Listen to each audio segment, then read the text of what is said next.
Welcome to Beyond the Huddle, a Central Arkansas FCA podcast where faith meets competition. Join host Josh Adair and Zach Rose as they dive into real stories from athletes, coaches, and leaders making an eternal impact through sports. Each episode brings powerful conversations on faith, leadership, and living boldly for Christ in every field of play and walk of life. This is Beyond the Huddle.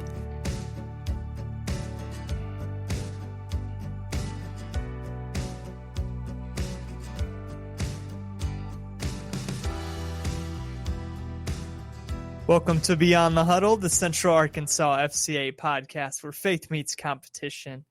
I'm your host, Zach Rose, and I'm here with my co-host, Josh Adair, and we're back.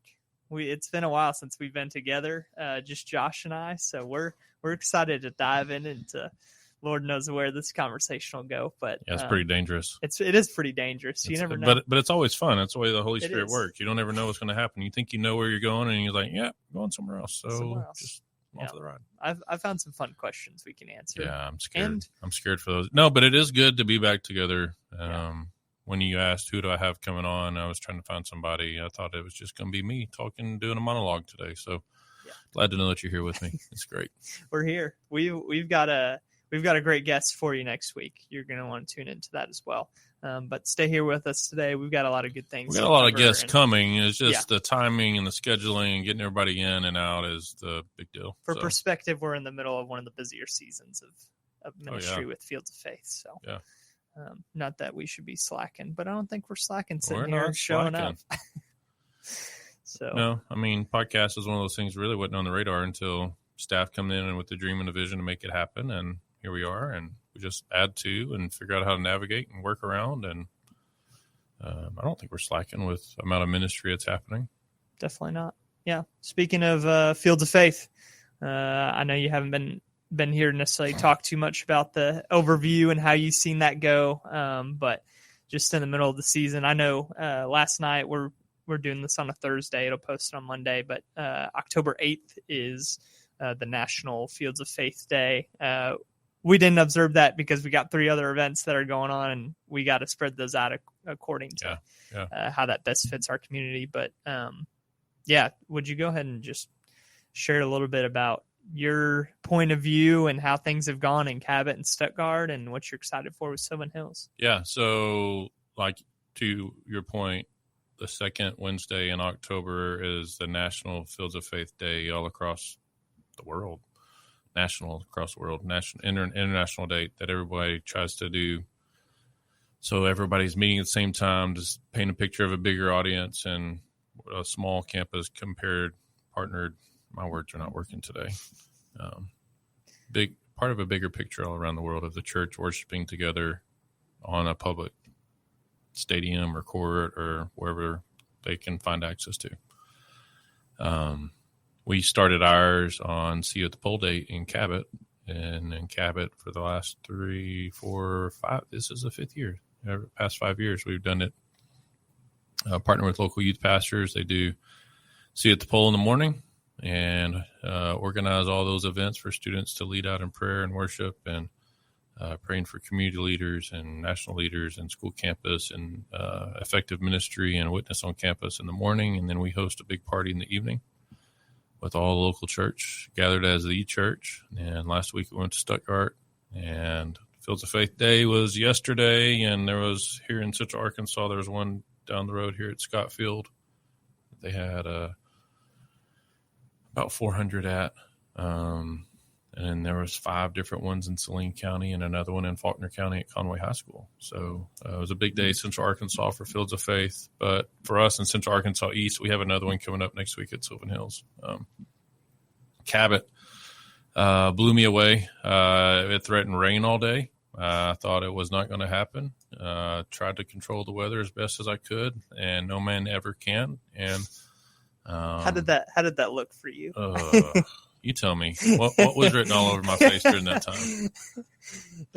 We cannot control the weather. We can never control the weather. We trust the God that does. We trust the God that does, and we come up with contingency plans and try to organize and coordinate where we're going and what we're doing. And it rained up until about 5 o'clock off and on, and we had to protect sound equipment and with tents and cardboard and tarps and plastic and everything else. And right before we opened the gates, the clouds parted and the storms went around, and the church showed up. There's about 1,000 more people than there was the year before. There's 3,680, which is crazy, because there's 2,700 the year before.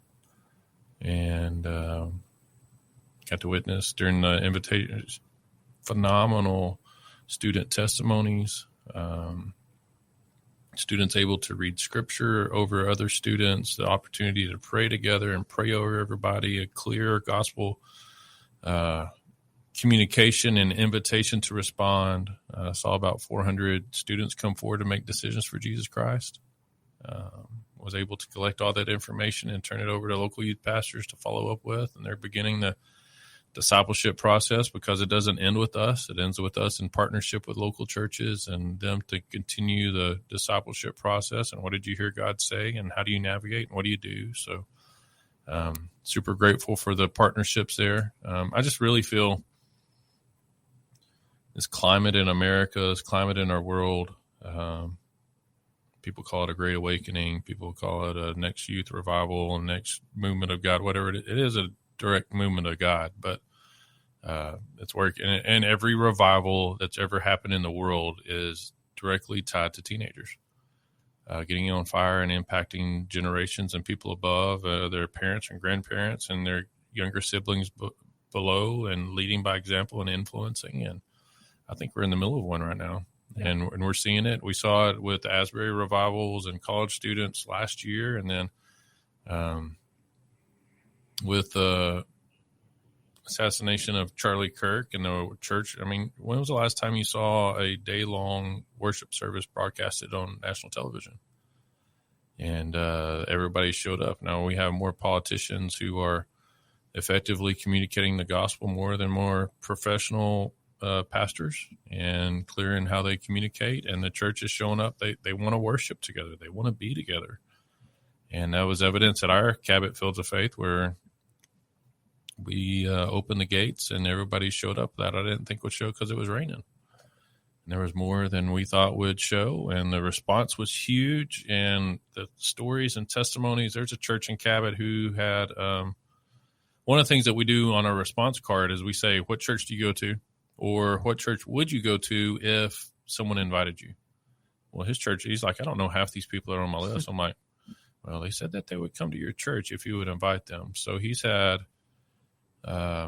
12 different conversations with students who want to get plugged in, and they made faith decisions for Jesus. They want to be baptized, and they want to grow in discipleship, all from Fields of Faith. And I think, I know what it's like as a youth pastor, and we talked about this in another podcast, but we, as youth pastors, we believe that our time on campus, there are people, then our time is precious, which it is. I'm not downplaying that at all, but when's the time that you have the opportunity to gather with the church across the city, and for your students to see it's not just me and it's not just us, but it's all of us working together for not just swapping sheep from church to church and flock to flock, and you're my shepherd and they're my shepherd and all this other stuff, but who are these people that don't have anybody? And they're looking for hope, and they're looking for a reason. They're looking for a relationship with Jesus. They're looking for guidance. They're looking for wisdom. And those are the people that we're supposed to go after to reach for Jesus Christ. And I think Fields of Faith is a great opportunity for us to see that. One, collectively as local churches, that we're not in competition. There's plenty of other people out there that we don't have to compete. Two, what we're doing on our campuses, in our youth rooms, in our worship services, everything else, is just a microcosm of what's happening all around the world. And when we do that, oftentimes they don't say this, but it's kind of unsaid, unwritten, is that we're more focused on us and our little C church instead of how we fit into the big C church. And I think that Fields of Faith provides that opportunity. Last week we were in Stuttgart, and we saw 700 people. We grew by 200 from the year before. and came from 11 different schools from around Stuttgart, which blows my mind. I can't even pretty incredible to think about, of just communities that came from 30 plus minutes to get there. We were in Stuttgart, and there's people registered and made decisions from Jesus from Malvern. Yeah, that's crazy. I don't even know how you get from Malvern to Stuttgart. I don't even know what that looks like. You didn't get there by accident. And then there's students who show up to Stuttgart who go to church in Stuttgart, live in England, and go to school in Desark. I don't know how that works either, but it does. And she ended up giving her life to the Lord, being the only one as a Desark Eagle. Because I remember recognizing her, not calling her out, recognizing her because she's wearing a green Eagle hoodie. And she ended up giving her life to the Lord because her church decided they want to worship with other churches, and other students invited her. She would never darken a door of a church. Where she said, I haven't been to church in a long time, but since our church was coming here on the field with everybody else, I came. I think local churches miss out on that. They miss out on seeing that. It's just an opportunity to there's a lot of people who will come with your friends to a community event. One, because they're curious to see what it is and what's going on. Two, to see how y'all act with each other. And three, they're encountered with the gospel of Jesus Christ. And because of that, then they plug into your local congregation. So decision time in Stuttgart, phenomenal testimonies, and people like, well, how do you pick the students who give testimony? I'm like, well, we just partner with local youth pastors. Who do you know? And who needs to tell their story? Who needs the opportunity? And one thing we're doing different this year is we're doing a King Josiah challenge. We're encouraging student leaders on campuses to encourage their peers to live a life similar to King Josiah, who was king by the age of 8, who read the Holy Scriptures, who decided to shift the model of his reign, of his of being a king, to follow the ways of God. And God honored it, and God blessed it, and his kingdom grew, and his favor with people grew, and the kingdom during that time, kingdom of Israel during that time, God honored their relationship with him. And so we encourage teenagers to do the same thing. And oftentimes the kids that are up there, students up there talking, are not the center of attention when they walk in a room. They're the most faithful people. Yeah, but I tell people all the time, whenever you give a teenager, regardless of their personality, a microphone, regardless of the personality, if they're type A, type B, if they're outgoing, if they're, what's that word? The opposite of outgoing, they're not people. They're, help me out here. They're not inclusive. They're not exclusive. Correct. They're not exclusive. Introverted. Yeah. Introverted people. Praise God, we got there. Yeah, we got there. Well, teamwork makes the dream work. You give an introverted person a microphone, then they become the loudest person in the room, proclaiming the gospel for Jesus Christ for people to hear. And that's what happened in Stuttgart. The Josiah Challenge was not the most, and we told people, like, oh, really? Well, I'm glad but it's a step of faith for that person. It's an opportunity to proclaim the gospel, and the conversations that they have afterwards. Thank you for your boldness. And they never once thought that they were bold. There's just a lot of cool things. So great testimonies, gospel response time in Stuttgart. There's 700 people there. We had over 200 people make decisions to follow Jesus. A little less than a third. I don't see that anywhere else. I don't know. I'm still trying to. That math is. There's 44 people who made first time decisions to follow Jesus, and 163 make decisions to continue to grow in their faith. That they've drifted away, and they want to be involved in a discipleship relationship, to have accountability, to grow in their faith. It just blows my mind. I don't know, and we're looking forward to. And a lot of that happened last night here in Central Arkansas, here in Little Rock and Conway, and all across the Saline River region. And we'll get to do it again next week at Sylvan Hills. Yeah. So all that to say, if you're listening to this, and we hope that you are, even though we know that not everybody does, and I know that whatever we say does not fall on deaf ear. If you are listening to this and you have not been to a Fields of Faith event, and you want your church to be involved and to feel the synergy of other churches being together, working together for the gospel, to invite your friends, to invite the lost community, to show the world what it's like when we are all unified together. Come to Sylvan Hills to Bill Blackwood Stadium next Wednesday night. The gates will open at 6:15. The first 700 people will get free Chick-fil-A. First 700 students. Sorry, adults, you got to eat before you come. First 700 will get free Chick-fil-A. And we're going to have a great time, great student testimonies and prayer time and gospel presentation. And all in all, it's for the kingdom. It's for the kingdom to grow. Yeah. You asked me a question a long time ago, and I took with it. That was the question. You answered it well. Yeah, it took me a minute. Give a former youth pastor a microphone and let him speak. There you go. Yeah, that's I think you make just a lot of good formative points there of we want to, yes, provide the opportunity, but also provide a space for them to continually be discipled, because that's the Great Commission, is to make disciples, not just to make converts, not just to make it a one-time decision, an emotional night on a football field. It's a lifelong decision to continue to walk with Jesus hand in hand as we go throughout our life. So that's what we're going to continue to try and do here in Central Arkansas. Absolutely. And fulfill the Great Commission and continue to seek the lost and the hurting in our communities here. So what a joy and what an honor it is to work and serve, yes, with FCA, but with the church here in Central Arkansas. Giving a lot of thought to that. If people don't come, even if they do, our role and our job is to partner with the local church. So yes, we want the local church to be there. Even if they don't, we're still going to do it. Yeah. Because there's people, like you said, that are hurt, that are lost, that are wasting away, trying to figure out the purpose of life, and they need to be encountered with the gospel of Jesus Christ. So if a church doesn't show up, we still give them the follow-up report. Hey, these students say they go to your church, or they would if you would call them. Please call them, because we can't call everybody. Yeah.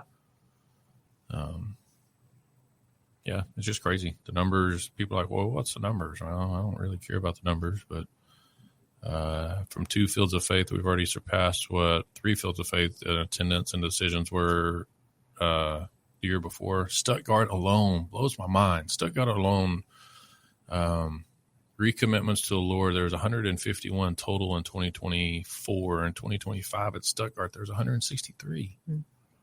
People are hungry. They want to come back to the Lord. They don't know how to do it on their own. They need to be given the opportunity, and then partnered with other adults or other teenagers who are a little bit further down the road from them.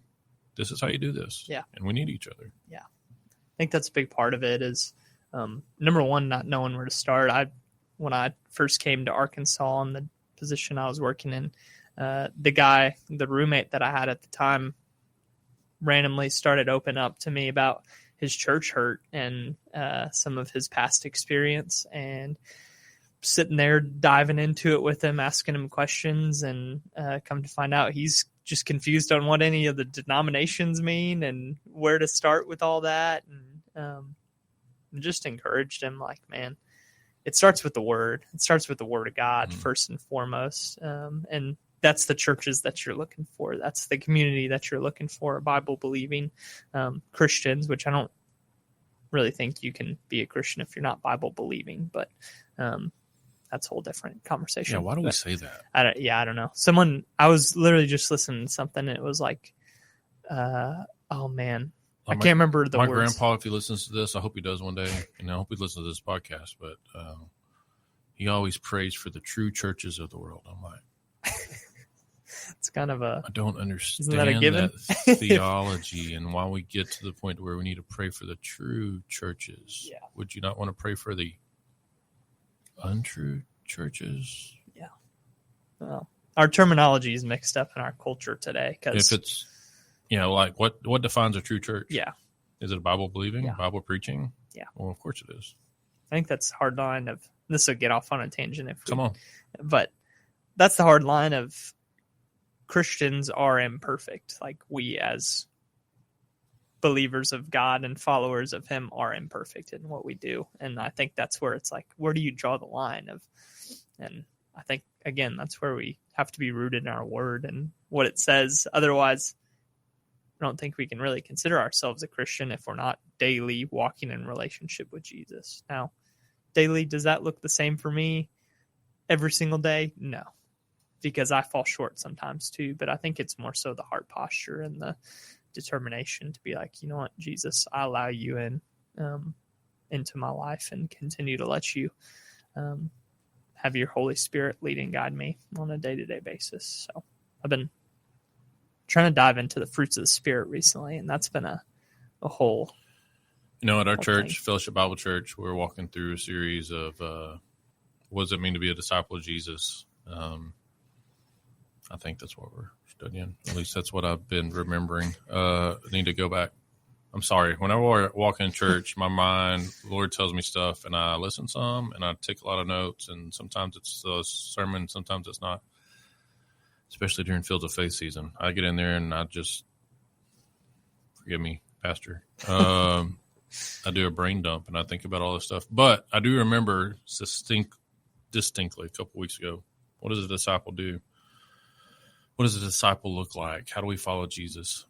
Three things. There's one thing when Kaysen was in here, Kaysen Mertens from Saline River, we were talking. He mentioned, the Chinese missionary. What's his name? That everybody reads. I'll find it here in a minute. But it's along the lines, the three marks of a disciple is that they know, they be, and they do. So the first part's knowledge, obviously, and then it affects your being and who you are, and then that's what you do. So to your point,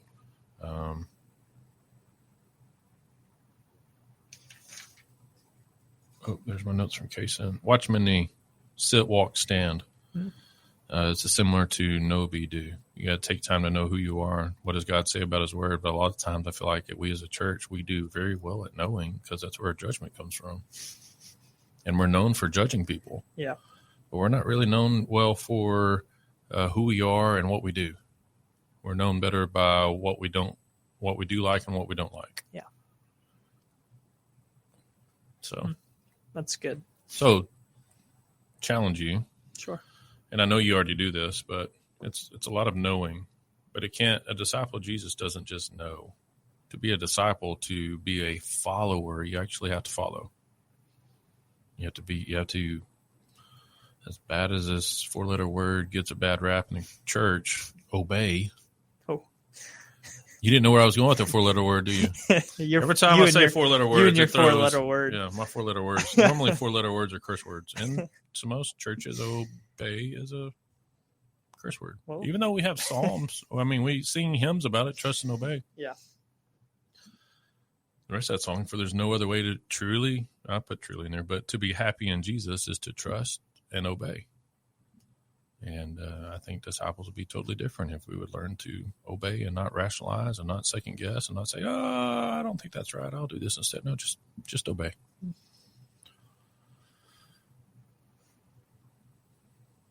Hot take or not, I don't care. Yeah. Truth is the truth. It is. The truth is the truth.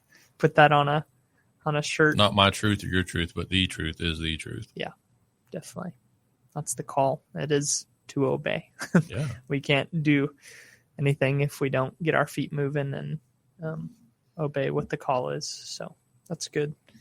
Seven Hills Fields of Faith. We want you to be there. We want your church, want whatever sanction of the community that you're from. If you got students, we really want them to be there. It'll be a night where they get encouraged, and even more so than encouraged, we hope that they build and grow in their relationship with Jesus. So if you have any questions about that, if you forget the information, you can find that on Central Arkansas East FCA on Instagram and Facebook. If not, Central caefca.org.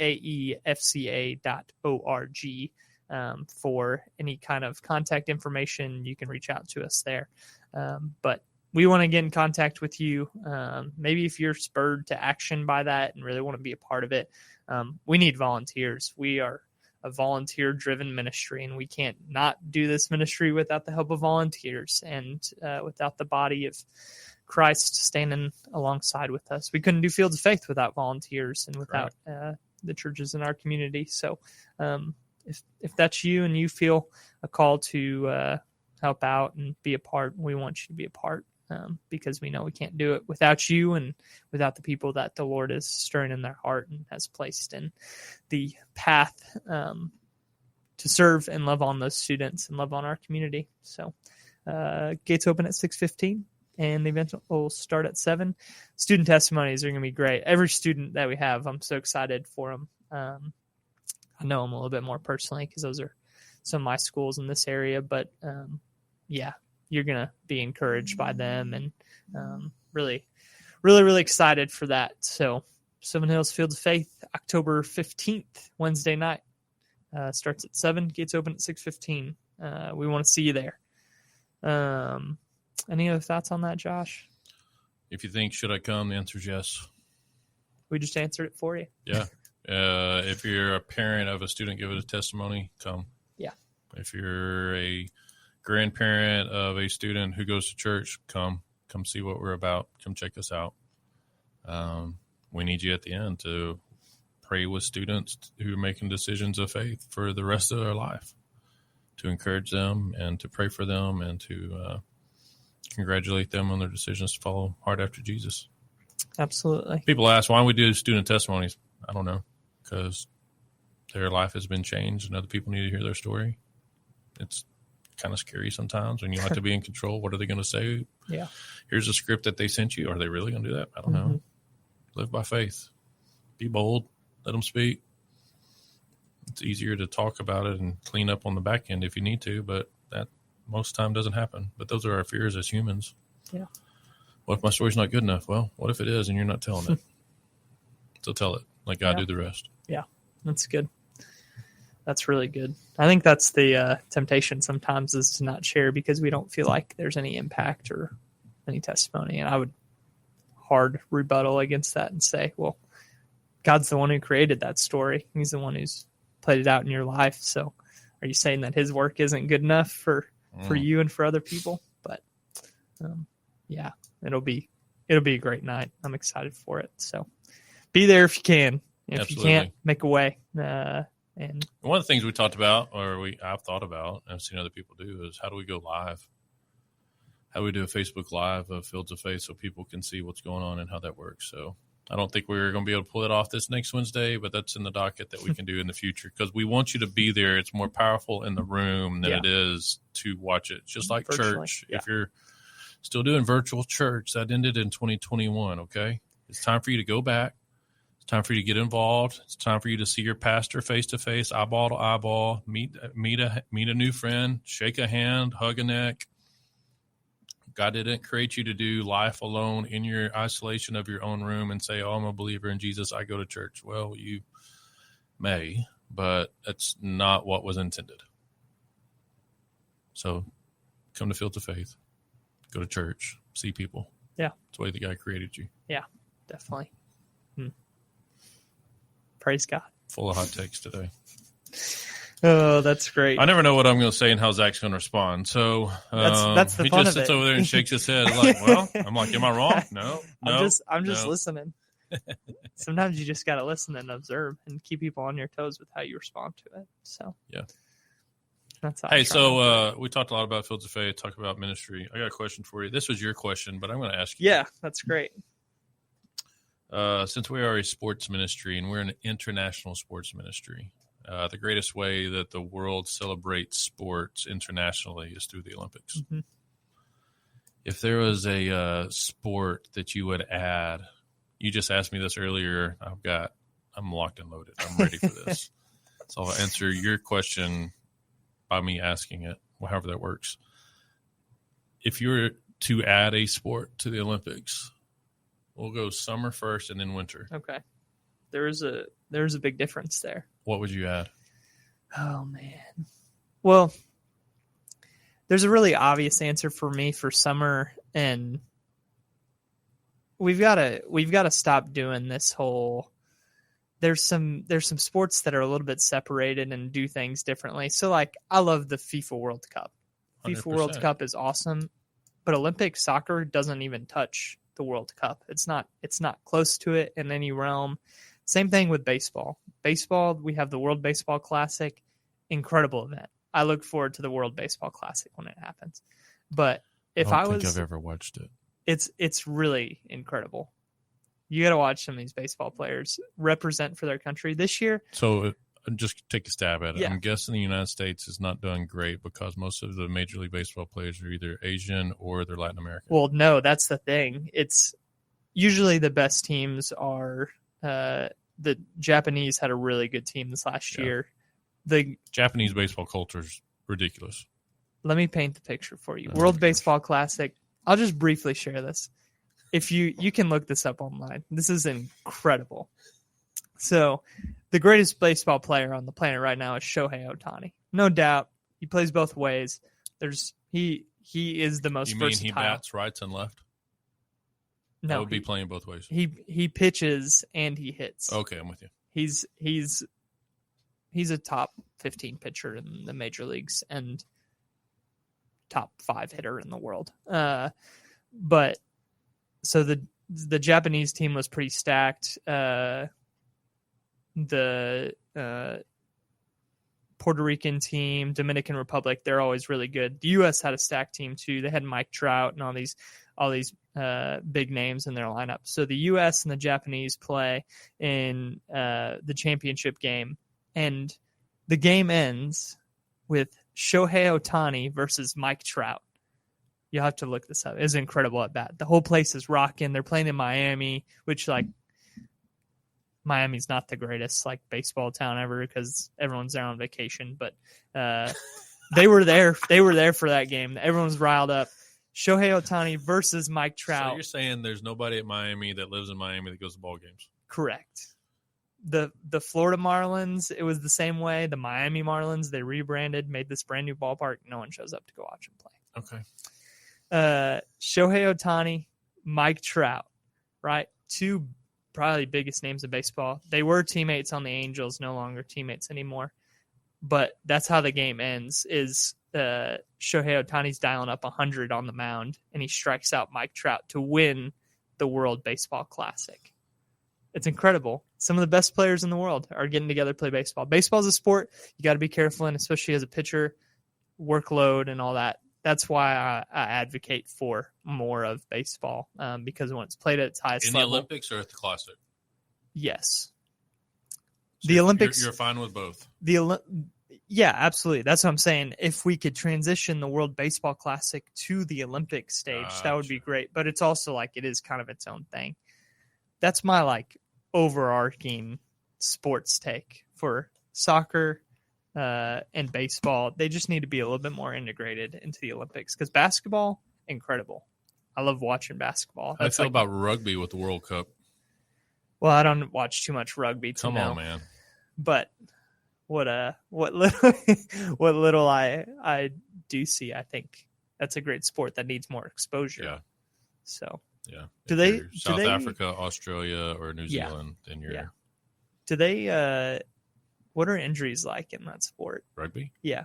Cauliflower ear. Okay. And they don't wear helmets. Yeah, yeah. Are they? So when you're in the scrum, yeah, head to head, you're holding on to everything and pulling everything, sure. And I just feel like I don't see too many brutal rugby injuries compared to football. And are you kidding me? I don't watch rugby. Are you so kidding much. me right now? I remember as a kid, my dad's a pastor, and we were living in Fort Worth while he was in Southwestern Seminary, and we had a church up in Oklahoma, driving up the interstate. We stopped in Gainesville, Texas. I remember it was clear as day. We pulled off into Dairy Queen, and which is what we did, Dairy Queen on the way home. And there was these people walking in. I had no idea what was going on, but every player had a head wrap on or a chin wrap, tape, gauze, everything, black eyes, blood running out of their ears, gashed legs. One guy had bruised and blood dripping down his leg. I'm like, what is going on? My dad was like, they play rugby. It's brutal. It's like football without pads. Hip check somebody running down the field, no penalty. Yeah. Yeah. Arkansas State, believe it or not, has one of the top rugby programs in the nation. Huh. It's not rugby is not an NCAA sport. It's a club sport, operates in the club space, but Arkansas State's one of the top in the nation, top in the world. The best rugby players gather in Jonesboro. Yeah.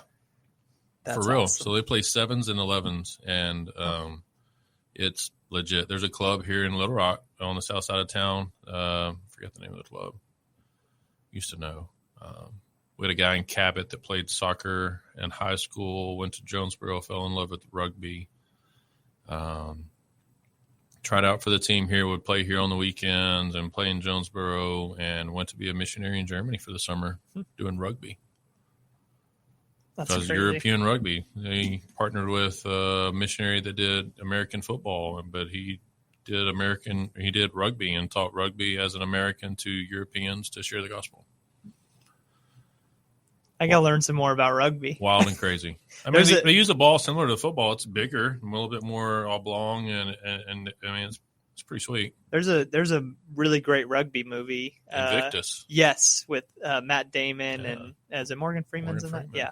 Nelson, really great. Nelson movie. Mandela united Yes. the country of South Africa through the sport that half the country hated. Yeah, that's an incredible movie. Absolutely. That's one of actually my favorite sleeper sports movies. Oh yeah, that's a really good movie. Yeah. So that's your answer on summer? No, I was just you're talking soccer. They have their own thing. Rugby has their own thing called the World Cup. I think you ought to add bass fishing. Oh wow. Because there's a bass fishing world championship that happened in South Africa. From a true Texan in Arkansas. Absolutely. I mean, if you want to pull in everybody, they competed as countries in South Africa. Yeah. As bass fishing partners. Because right now, Major League Fishing and everybody, it's live casted and everybody's on boats and they're weighing in scales and they're doing all the things. Why not invite the outdoors people of the world? Sure, there's archery and there's clay, sporting clays, and all this other stuff. Why are we not doing fishing? We invite everybody in, have a weigh-in, and you are the world champion, Olympic bass fishing champion. That's crazy. Okay, but I think you could have an outdoors triathlon. I think you could do bass fishing one day, and then archery the next, and skeet shooting the next, and come up with the outdoor champion of the world. Kind of like that. That would make some of those sports a little bit more interesting. Why if you not? Had a leaderboard. Yeah, followed it for. I think you could add rodeo. I think you could add bull riding. Okay. That's pretty much a worldwide sport. Brazil is dominating right now all across the PBR, Professional Bull Riders Association. You could add more than bull riding. I think you need to do Mexican poker. Do you know what Mexican poker is? That is? Mexican poker, you sit down at a table, you act like you're in the middle of the arena in the dirt where they do the rodeo. You sit down at a card table, act like you're playing poker, or they do it where they draw a chalk circle on the ground and you cannot leave the circle. Oh, last one to move. Last man standing wins. Yeah. Let's see who is the world's toughest guy. Let's see who has nerves of steel and does not move, or who's the most idiotic. I don't know. You can figure that out. Yeah, I think that would be phenomenal. Wow. I agree. It's a lot better than breakdancing. Yeah, yeah. ESPN the Ocho needs to take some notes here because turn it in. So turn it in. But I have a question: Is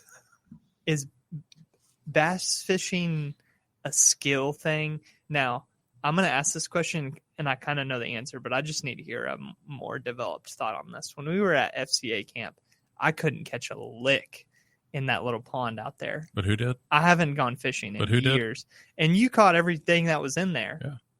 And so is that a skill-based issue, or is it because your shadow casts larger that they come closer to you? How does that work? It's just time and knowledge and skill. That's not a clear answer, though. What is it is not what's because your I'm process? taller and my shadow casts further into the lake. It is not the deal, okay? So what's the process of when you're casting to get a fish? Think like a fish. Where would a fish go in the heat of the day? They're going to be out in the middle of the lake where it's the hottest water? No, they're going to be in the coolest shade where it's cooler and they can chill. Okay. Or they're going to be closer to where there's bait around, and your bait that you're throwing has to mimic close to what they're going to eat. Or if it's close to dark and there's flies hitting the top of the water, then you want to throw something that's going to throw a top water, something that's going to create a racket that they're going to flinch and react to get their meal, because there's stuff hitting the top water all the time. So that's what you do. No, I just if we can have bass fishing in high school clubs have bass fishing clubs. Oh, yeah. High schools have bass fishing clubs. It's growing. Absolutely. It's one of the fastest growing sports in the state or in the United States. Yeah. I also think there needs to be pickleball.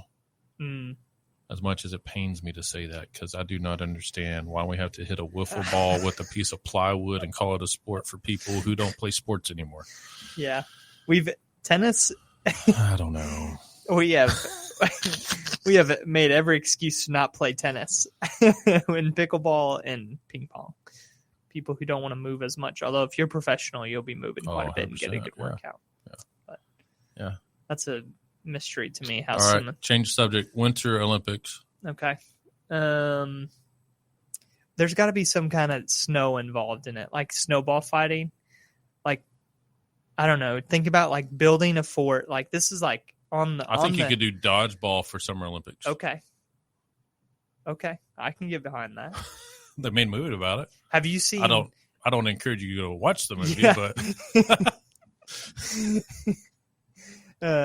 doesn't mean we haven't laughed a time or two. 100%. Yeah. Watch it at your own risk. Have you seen the like professional like trampoline dodgeball, like Sky Zone type dodgeball? Yeah. That gets me intrigued. I'm up out of my seat watching them jump 20 feet in the air. Are you jumping with them? No, I can't jump with them. Like if you're watching it on TV, you're watching it, you're jumping around with them? I'm bouncing on my own little living room. Your own little jumper? Yeah. Your own little, do they call it a bounder? A little bounding jumper, trampoline? Sure. That they do fitness classes on and all that? Oh, yeah. I don't know what they call them, but yeah. But I think involving some kind of, like you're saying, outdoor skills, sports related. I mean, you're throwing, so that's a sport in and of itself. But building some kind of snow fort, having some kind of rules and regulations of if you get hit with a snowball, you're out. You have some kind of, your snowball has to be this kind of size. There's regulations on things, I feel like. But there could be some good skill working into that. Buddy the Elf would be really good at that. Oh, yeah. I wonder who has that costume. Who could dress up as Buddy the Elf and win that? Well, okay. You say snowball. I say you do. People aren't going to understand that if you don't share a little context. I don't have to. I don't know what you're talking about. Context. I'm just a genuine thought. Let's just say Buddy the Elf showed up at FCA camp. Buddy the Elf was at FCA camp. Yeah, he was bigger in person than I thought. Larger than life. Larger than life. It makes sense in the movie now. Oh yeah. He actually, the rest of the elves I think were normal size. And he was just a little bit bigger of an adult. My hot take. I'm not going to negate that. I'm not going to dive off into that world. Gosh. 6'10" people talking about little people is not always a great conversation great either. Podcast topic. Yeah. Well, here we are. It's out there for the world now. I can't take that back. No, so I think you ought to have human bowling. Oh, how does that work? Well, you go to all these ski resorts or you get up on a mountain and you have inner tube rides all the way down the hill. So why not line up 10 of your bravest friends at the bottom of the hill to be the bowling pins and y'all take time. Oh, we're taking out people. You take turns knocking people out. But how does that work with what happens if I've got so many questions. How do you trust the people at the? Maybe I would almost say you have the opposing team that they're going up against, or opposing country. Because if I was a pin and I was working with my team, I would fall over at the slightest little flake of snow that came and hit me. Lightweight. Because there would be some cheating going on. That though. explains Think about the lightweight. it. Yeah. I'm not setting my homie up at the top of the mountain up with a massive 7-10 split if I can just fall down because a couple snowflakes hit me. I just think that'd be fun to watch. Yeah, definitely. Yeah, I like watching darts a lot. people playing professional darts, like throwing on a dartboard. Have you seen?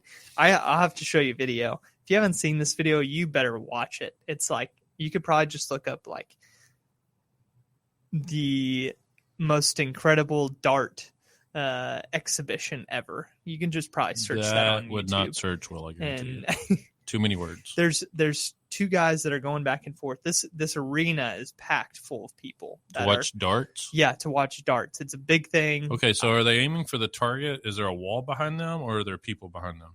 It's just regular dartboard. A dartboard, and what's behind Like the dartboard? It's a wall. I think if you put people back there, it'd be more exciting. Well, I want to know. I want to know their I want to know their true accuracy if there's people behind them. There's a lot of physical pain that's involved in the things you're interested in watching. I'm concerned for the humans involved in some of this. That's what they did in Braveheart. Yeah, that's fair. But the professional dart throwers aren't missing the board, though. That's what I'm saying. So it wouldn't matter who's behind them. Yeah, sure. But there would be heckling in their face from right behind. Yeah. It's like shooting a free throw in the NBA. Yeah. There's people behind you. So how good are you really? Have you seen that Brooklyn Nets fan that they call him like Mr. Whammy? ESPN did a whole segment on him. I guess not. He's like this old man that thinks he has some kind of special powers to make people miss free throws. I'm like, I think you just saw DeAndre Jordan come to the free throw line. That's why he missed free throws. So no disrespect, DeAndre. I know you're listening. We love you. But anyways. Do you know where DeAndre Jordan went to college? I don't know. He's been in the league for so long. Yeah. I wasn't born when he was in college, probably. Texas A&M. Really? Yep. I have heard that before. That's crazy. He's an Aggie. Explains a lot. Yeah, sure. Sure. Oh, man. Oh, man. Yeah, I think there's a wide range of things that they could legitimately consider, not even just the goofy things. Oh, yeah. Well, sitting here thinking Red Bull has their championships, X Games has their championships. Yeah. I mean, everybody in their particular sport has their championships.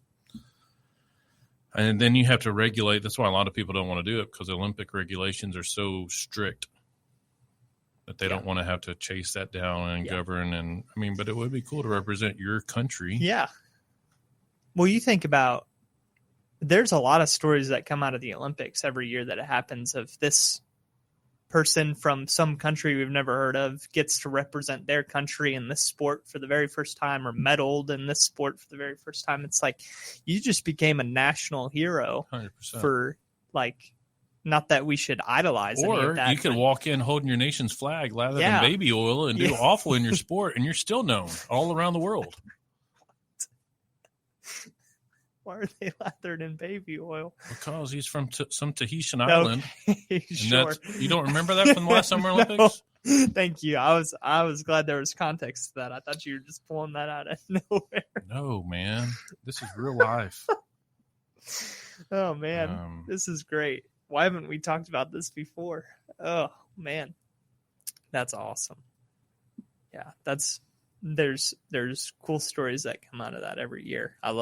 That's one of my favorite parts of the Olympics is not the opening ceremony. I don't really care too much about that, but when the countries get to walk out. And I like the opening ceremonies because it shows the history of that country. Well, previously. Well, okay. There's been some controversy about it recently. Surely. But yeah, there have been some really controversy. Cool. People do stuff. Yeah. Yeah, it's crazy. We live in a broken world. Newsflash. But yeah, I like watching.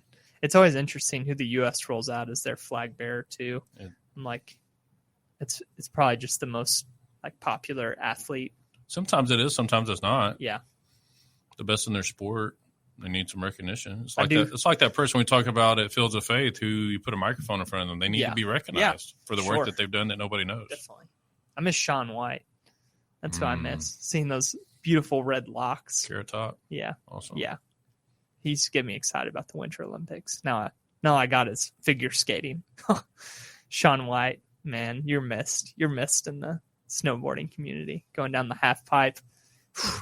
Get me all riled up. I knew nothing about snowboarding or the half pipe until Shaun White came around. Head's upside down. Oh, wow. That's so interesting. Tonga. Oh, wow. I don't want to describe this because I'm afraid I'm. But for those who want the reference, you who- go to YouTube and you search Tonga. That's Tonga incredible. flag bearers. He was It's a Beijing 2022 Olympics. It's the Tonga flag bearer. here in the United States. The youth would call that. He would be iced out for his country. He got all the drip. That's crazy. Wow.